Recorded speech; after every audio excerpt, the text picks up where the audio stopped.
Hey there everybody, this is Svenshinhan welcoming you to my new Let's Play project, which is Donkey Kong Country 2 Diddy's Conquest. And at the end of my previous Let's Play, Super Mario World, I said that this was one of my favorite platform games of all time. And so it is, it's probably my second favorite, second only to Yoshi's Island. So let's start a fresh new file on number 3. Why number 3? I don't really know. I'll be playing by myself. And let's hop right into the first world, which is Gangplank Galley. And one funny thing is that the first level in this game, Pirate Panic, is actually visually identical to the last boss battle in the original Donkey Kong, which I think is a pretty cool touch. So before I really head into the specifics of this LP, I kind of wanted to just head into this little cabin here and show you the full extent of the story in this game, which is basically Captain K. Rool saying that he's kidnapped Donkey Kong and you'll never see him again. And now you have to rescue him. I know, RPGs could learn from this. It's a story unlike we've ever seen before. In fact, it's... especially as far as Nintendo goes, it's original. I mean, when have they ever done a game where someone gets kidnapped and someone else has to go save them? That's like an entirely new concept. Yeah, not really.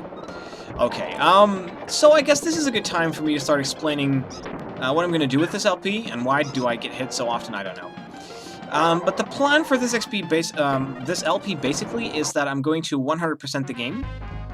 And in this game that actually means that I'm going to 102% it, because that's what's required in order to complete the game. And that means that I will be getting all of the Kremkoins, meaning all of the bonus areas, and I will also be getting all of the DK coins. So that's what I mean by completion. I'm not going to try to get all of the Kong letters in every single stage, or grab every single banana bunch or whatever. It's doable, but it's not something I'm interested in. That would just drag the game longer than it needs to be. So instead, I'm just going to play it. I'm going to kind of play it in like a casual fashion, like I did with Super Mario World. The only difference is that this time around, I am going to do a little bit of practicing, to ensure that stuff like that, what happened just now, doesn't happen too often. But I'm only going to practice a little bit. I'm only going to practice every stage maybe once, and that'll be it. So everything else will be kind of raw as far as the skill level goes. I haven't played this game in years, and even when I was a kid, like, my sister was actually the one who bought this game. We were all kids, and every once in a while, we would be allowed to get, like, a second-hand video game for the Super Nintendo, because they were really cheap.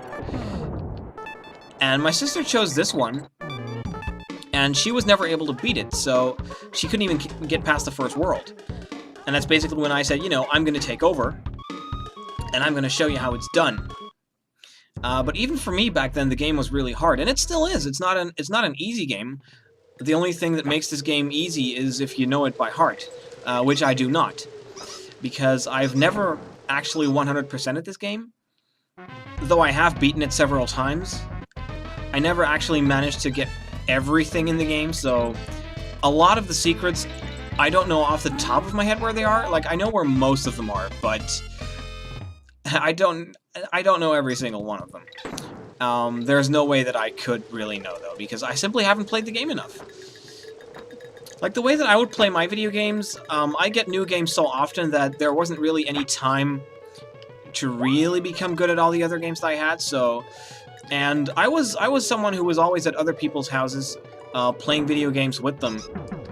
So, you know, often I wasn't even the one playing. Although I do have to say that this game is probably one of the games that I'm most familiar with as far as platform games go. But as to whether or not I can 100% it off the top of my head, no. That's why I'm going to do the practicing. But enough about that. You don't want to hear me yammering about practicing and preparation. So I guess I should just start with one of the most fun experiences I've had with the game, which actually I'll just do it like that. That's more fun. I was going to throw the cannonball, but there's several ways that you can do that bonus stage. You can also grab Dixie Kong and just throw her, which works pretty well. Why did I jump down? I don't know. You can grab Dixie Kong and throw her against the enemies. Let's see what's over there. I think that's another bonus area. Do I need Dixie Kong? No, I do not. And yeah, my commentary is kind of random on this one. I guess that's just what happens when you're doing kind of casual style Let's Plays. Like, I'm trying to... You can kind of grab 2 rows at once if you time it right, but it's kind of tricky. I've seen it done in speedruns of this game, but I'm not a speedrunner by any stretch of the imagination. I could not speedrun this game to save my life. In fact, some might argue that I can't even beat the game to save my life. And here we have our second DK coin, and that takes us straight to the end. Now, I am going to be showing a lot of other things in the game because, I mean, I'm not doing this game to be efficient or anything. I'm not going to be trying to do this too quickly, so I'm going to hop on here to the Monkey Museum. And come and say hello to your old grandpappy Cranky. I'm back by popular demand to offer you my wealth of game-playing wisdom for this unnecessary sequel. I reckon you should spend all your tokens here. Yeah, right. So basically, if you hit like Pirate Panic, he'll just tell you, try using our team throw at the start, which got me the banana coin. And, you know, he'll give you tips to find certain secrets at some levels, but most seasoned Donkey Kong players will already know them. And I usually forget the tips that he's giving by the time I even get to the stages, so... But generally speaking, you know, he'll tell you about half of the secrets in the game, I think, and that's lucky on my first try. I probably should have used Dixie there, which makes it way easier. In fact, I already know that some people are going to be commenting that I overuse Diddy Kong and I don't use Dixie Kong nearly enough. To which all I can say is get used to it. Dixie Kong is probably one of the most useful characters in the game. What am I saying? She's one of 2 characters in the game, and oftentimes she is the more useful one. But I like Diddy Kong's control better. He's just a little bit faster, a little more agile, and just that little bit, I don't know, quicker, and I like his cartwheel jump. I mean, Dixie Kong can do her, like, spin jump as well, but I don't know, I just like Diddy Kong. He was my favorite character in the original Donkey Kong, and he's my favorite character here. Now, as to why I'm doing Donkey Kong Country 2 first, and not the original Donkey Kong Country, it's mostly because the original Donkey Kong Country, while it's a very fun game, it's also a bit more simple, and in my opinion, the bonus areas aren't quite as much fun as they are this time around. I mean, I think Donkey Kong Country 2 is almost like a perfect game. The controls are tight, they're functional, and as far as game design goes, if I have to compare it to like the other 2 Donkey Kong games on the Super Nintendo, I honestly feel that Donkey Kong Country 2 is Donkey Kong Country 1 is an absolute masterpiece, and I might still do a Let's Play of it in the future. But it's also relatively simple. I mean, the stages are nicely designed. There's cool bonus areas. Come on, grab the stupid hook, you bitch. Thank you very much. And Donkey Kong Country 2 has nice bonus areas. But you don't even have to complete the bonus areas to win, and they only have, like, a few different templates that you go through. Whereas Donkey Kong Country 3, which I haven't played that much, but I've watched plenty of other people play it, never managed to grip me because it just felt a bit too gimmicky, you know? It's like the bonus levels feel a little bit too, I don't know, contrived almost, and the music isn't as good. Of course, that's all my personal opinion. I mean, I know plenty of people who really love the game and would play that game over this one any day of the week. I can kind of understand that too, but I like the balance that this game has. You know, the kind of the mix between simple and complex. The bonus levels are varied, but they're not tedious or overly complicated in how you're supposed to execute them. And I like this overworld better. I think Donkey Kong Country 3 went a little bit overboard with the overworld, but, you know, that's just, again, just me. I will recognize that it's a very good game in its own right, and it's probably a game that everyone should have played, or at least tried to play at some point.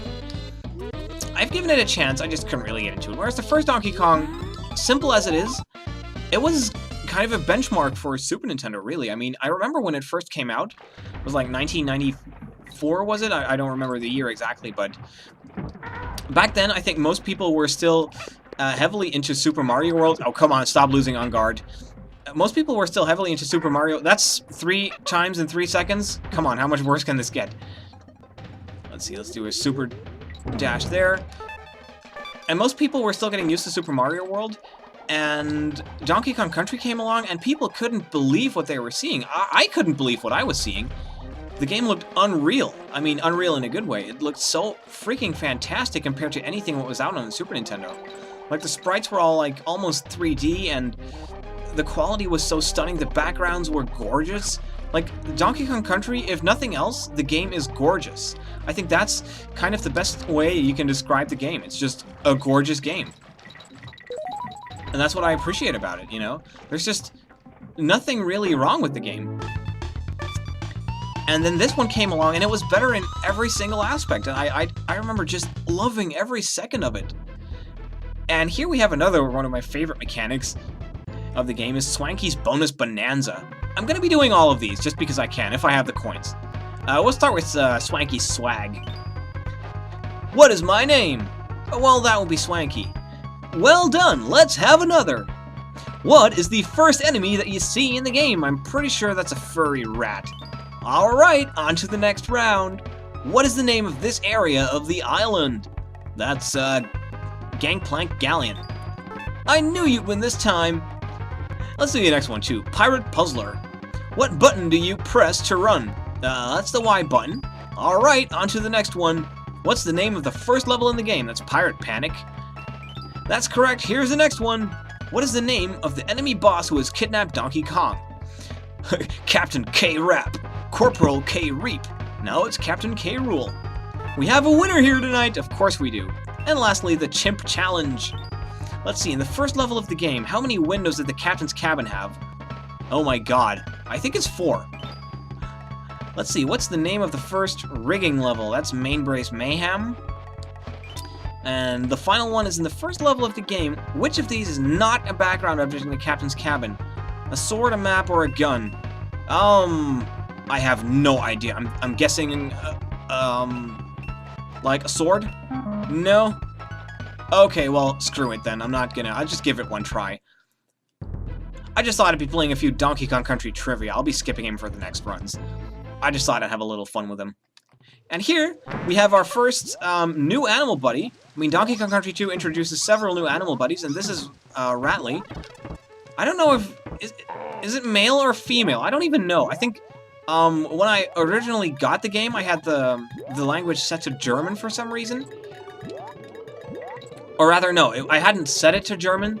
The game was set to German because we bought it in Germany, and apparently the previous owner was German. And the German manual that came with it called Ratley a she. But is it a she or is it a he? I don't know. Not that I care, but it's like pink.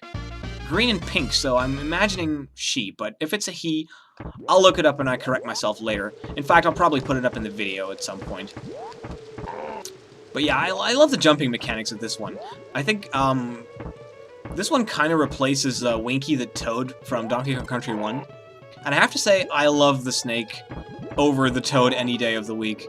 I mean, Winky was fun to use, but the controls were so slippery. Whereas Ratley, she's like really tight. Or he, I don't know. I'll call him she for now.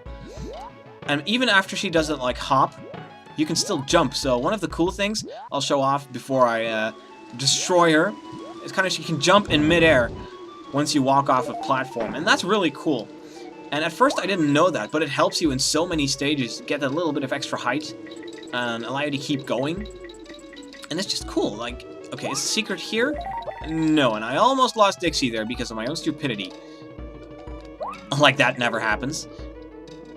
Okay, I probably should clarify. I am going to do this game 100%, but it is also kind of a casual run, meaning that there will be fail. And like in the previous game that I did, Super Mario World, I'm going to leave most of what I do in, unless it becomes like really excessive. Probably the rule I'm going to use is I'm going to try any specific part twice, and if I die more than twice, I'm going to start cutting. So, you know, if I died to these zingers, I'm probably going to show it one more time, then if I die again, then I'm going to start cutting. Just to keep the videos a little bit clean, organized, and, well, full of actual content and not just suckage, basically. And we're already up to 25 lives, damn. And we're not even past the first world yet. I mean, we're just now beating the crow's nest. which has the first area boss in, I think his name is Creepy Krow. So yeah, he's pretty straightforward, nothing to it. You kind of just jump on the eggs, then wait underneath him. You can also jump into him with Diddy Kong if you want. And there are some banana coins up there that I always want to get for some reason. You don't have to. I could have easily lost Dixie Kong there, but whatever. And phase number 2, where you start slamming into the masts. Not half dangerous. Every once in a while, an egg will fall out that you can actually grab. It might take a while, though. Sometimes it takes several seconds for such an egg to actually drop. And then with Dixie Kong, you can just kind of jump into him. Now, I want to finish the world with Diddy Kong if I'm allowed. Of course, now I'm probably going to get hit by an egg. And I'm going to lose Diddy Kong, forcing me to use Dixie. But I think I have him right there. So basically, that's the end of the first world. I'm not going to do an entire world per video because that will make the LP excessively long once I get in the second and third worlds. But basically, we've cleared Gangplank Galley, and we have the exclamation mark and the DK coin there, which means we've completed it. This is the only world that I know by heart, by the way. The rest I'm going to have to practice on. And the next world that we're starting on is the Crocodile Cauldron. So join me in the next episode for more Donkey Kong Country 2, Diddy's Conquest. So thanks everybody for watching, and I'll see you next time.